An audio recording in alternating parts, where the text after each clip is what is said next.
The following is a listener-supported ministry from the Grace Evangelical Society. When 1 Timothy 2 talks about women and childbearing and states that women will be saved through childbearing, does this mean that a woman needs to have children to go to heaven? We don't think so, but today let's talk about it on Grace in Focus. Grace in Focus is the radio broadcast and podcast ministry of the Grace Evangelical Society. Thank you so much for joining us today. We'll have that discussion in just a moment after I tell you about our website, faithalone.org. This is a place where you can go to find out more about us by reading our articles and our daily blog. There's lots more there as well. Find us at faithalone.org. Now with today's question and answer discussion, here are Bob Wilkin and Ken Yates. Welcome to another episode of Grace in Focus. We really enjoy talking about or answering these different questions that are sent in to us here at GES. And you picked the hardest ones. In fact, we were just talking, and he's like, I've got an easy one for this time. And I'm like, what do you mean an easy one? And he's talking about 1 Timothy 2:15. Wait till you see what Ken says is easy. And the question is from a confused female believer. She doesn't give her real name, but that's what she calls herself. That's what she calls herself, a confused female believer. And she is talking about 1 Timothy chapter 2:15, and I'll read it for you. Nevertheless, she, talking about the woman. It's singular in Greek. Right. A singular she will be saved in childbearing. Now watch this. If they, plural in the Greek, continue in faith, love, and holiness with self-control. Now, by the way, the several translations say if women, nevertheless, women will be saved in childbearing. So they put it in plural. They use it in plural, and they don't say they say women. I believe the NIV has that, and several others have that, and they're interpreting the passage for them. But it's clearly a singular and a plural. Right. And so we have to ask, who's the she and who's the they? Right. And why does it go from singular to plural? And what's the salvation? That's true. And now, see, she doesn't mention that singular-plural distinction here, and that's important, and that's why Bob's bringing it up. But in her question, she says this verse seems to be saying that a woman needs to have children. To go to heaven. To go to heaven. To get into the kingdom. Right. And she asks, in her question, she says, well, what about women who can have children, either because they're infertile or they've had cancer or they're not married, or what if they didn't have children when they were young and then after they go through menopause they get married and they can't have children, whatever the case may be. Right. And so that's her question here. And she even says that at one point this bothered her so much that she was thinking about going to a sperm donor to have a child because she didn't have a child. And she thought maybe this was necessary to be born again. But then she says, I realize that can't be true because of John 3:16 and everything else. And as she points out, there's women who can't have children. And so does that mean that they're all going to be in the lake of fire? And obviously there's no. So when we look at this passage of Scripture, the context starting in verse 11, it talks about the woman. Okay, now I should say, going back all the way to verse 8, that from 8 down is talking about the meeting of the local church. Right. And he specifically says that men are to pray everywhere, and he uses the Greek word for males, andros, not anthropos for humans, but this is specifically males. And he's saying, I want males to pray. And then he says that women are to learn in silence in the meeting of the church in all submission. And he says, I do not permit a woman to teach or to have authority over a man, but to be in silence. I would suggest that that context could be frustrating for women, especially in our day with women's liberation and everything else. Women would say, what do you mean I can't talk during the sermon? Or what do you mean I can't talk during the Lord's Supper meeting? And what do you mean I can't be an elder in the local church? And I guess you're aware, Ken, that there are Bible churches that have women elders in contradiction to Paul in 1 Timothy 2, 1 Timothy 3, Titus 1, where it has to be a husband of one wife. Yet And he said they don't permit a woman to have authority over a man. He doesn't mean in any context. He means in the local church. Yeah, so however we interpret this, these elders, these leaders are to be male. And the woman in this context is to remain silent. And couldn't that be frustrating? Sure. I think what verse 15 is saying is she will be delivered from any frustration she had for not being able to be an elder in the local church, not being able, in our context, to be a pastor in a local church, and not being able to speak during the teaching of the local church. Well, of course, we've set it up now to where in most Bible churches, nobody speaks during the teaching, right? But in the early church, it appears that various men would speak and interact and ask questions and comment and things, but no women. Yeah, now you're saying today there's usually just one guy. Just one guy. But Right. that does follow the idea that the women are silent. Right. So are all the men. But, Right. Except for one guy. Right. But here's the point. I think verse 15 is saying, look, any frustration a woman might have is replaced by the fact that she, if she has children, is going to find tremendous fulfillment if they, her children, continue in faith, love, and holiness with self-control. Absolutely. The they there is the children.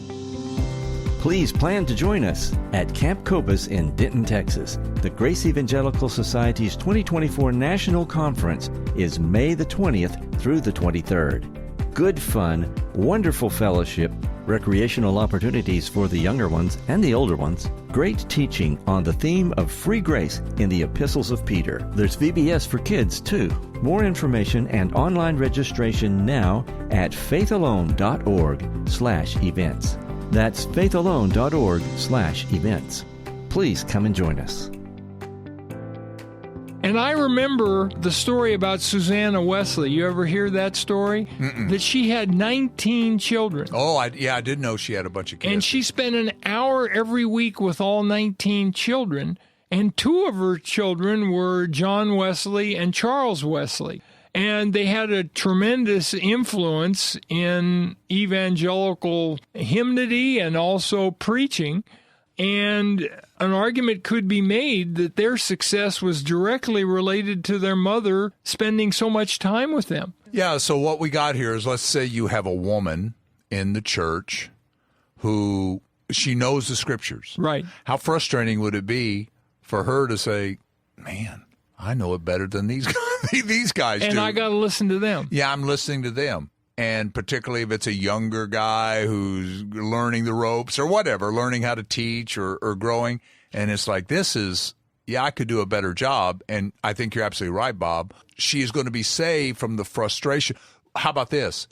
Saved from trying to usurp those positions. That's a good point. Saved from trying, I'm going to do this. I'm going to get up and say, whatever, I can do this better. I can explain this better, even if it's a particular message or something like that. I remember I spoke at a conference once and I was teaching on this verse, and this woman who was a pastor, senior pastor of a local assembly, she said, so that's your opinion of what that verse means, right? And I said, yes. And she said, okay, good. Because she said, I'm a pastor, and I don't believe that's what this passage is teaching. I'm like, okay. Did she say what she thought it meant? No, she didn't. All she thought is, she probably thought that Paul was a misogynist. Paul didn't like women, and Paul had attitudes that were wrong, but they get into the scriptures anyway. But this isn't a prescription on what we're supposed to do today. Paul's just saying what happened in the first century. There are people that say that. This is a cultural thing. Cultural thing. Yeah, and so what we're saying here is that the woman is going to be saved from bitterness, from trying to usurp the authority of men, from feelings of, I'm useless. How?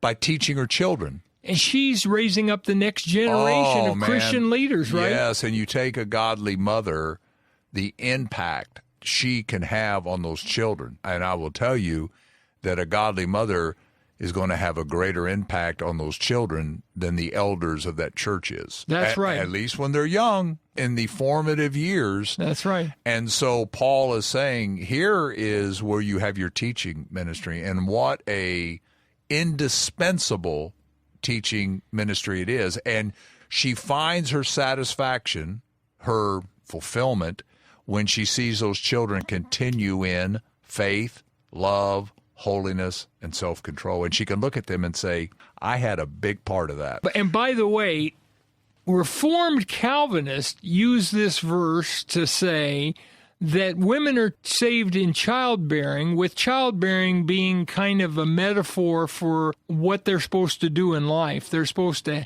have children and raise up those children, etc. If they, the women, continue and persevere to the end. Not if the children do, but if they do. And so they see the salvation here as salvation from hell. Right. And they see this as proof that the person is either genuinely saved or that they win final salvation. And that whole thing is wrong. Oh, it's horrible. It's horrible theology. It's work salvation. Sure. And some people think this is Mary. This is the Virgin Mary. Yeah, that the woman is, how is it that she gave birth to the Savior? The woman brought salvation by the Savior. Some people see it that way. But that's wrong. It's real obvious that all this is saying is that a woman finds fulfillment in her family. That's not her only fulfillment. It doesn't mean a woman can't be you have a daughter that's a lawyer, a high-powered lawyer, right? Mm-hmm. She also has children. She's doing both, and there are women that are doctors and things. Proverbs 31 sees a woman who's very prosperous and hardworking. It's not that can't be the case, but still, a woman should find primary fulfillment in her children. I remember a few years ago at our conference, I was talking to a pastor's wife. She brought up this verse and said, we have 4 children, and they were adult children by this point. And 3 of the 4 were not walking with the Lord, and she started crying. She said, I feel like I failed. I'm glad for the one child who's walking with the Lord, but the 3 who aren't grieves me greatly. I couldn't comfort her that much other than to say, you're called to be faithful. Right. And if you have faithfully raised up your children, then what they do is on them. And they may come back. Bingo. You don't know what they're going to do in the future, but you're right. It's required of a steward that he be found faithful. But when I saw her crying, I was like, here's a woman with a godly heart. Right. Here's a woman that has her priorities in the right place. It's very important to her. Her husband, who's a pastor, is a pastor of over 1,000 people. And yet, she's like, that's not my primary source of fulfillment. My children going on with the Lord is vitally important to me. I hope this helped not just a confused female believer, but anybody. And also the confused male believers. That's right. You don't need to go to a sperm donor to make it into heaven. We're pretty sure that's not the Gospel of John anywhere. No. But we appreciate the question, and we hope this helps not just her, but all of our listeners. And until next time, remember, keep grace in focus. We invite you to check out our Monday, Wednesday, and Friday 5-minute YouTube videos at YouTube Grace Evangelical Society. You will love the content and learn a lot. Maybe you've got a question or comment or feedback. If so, please send us a message. Here's our email address. It's radio@faithalone.org. That's radio@faithalone.org.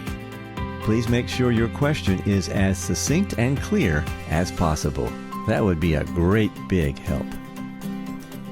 On our next episode, the question and answer, will all believers one day be reigning kings? Join us for that.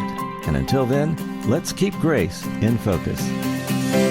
The proceeding has been a listener-supported ministry from the Grace Evangelical Society.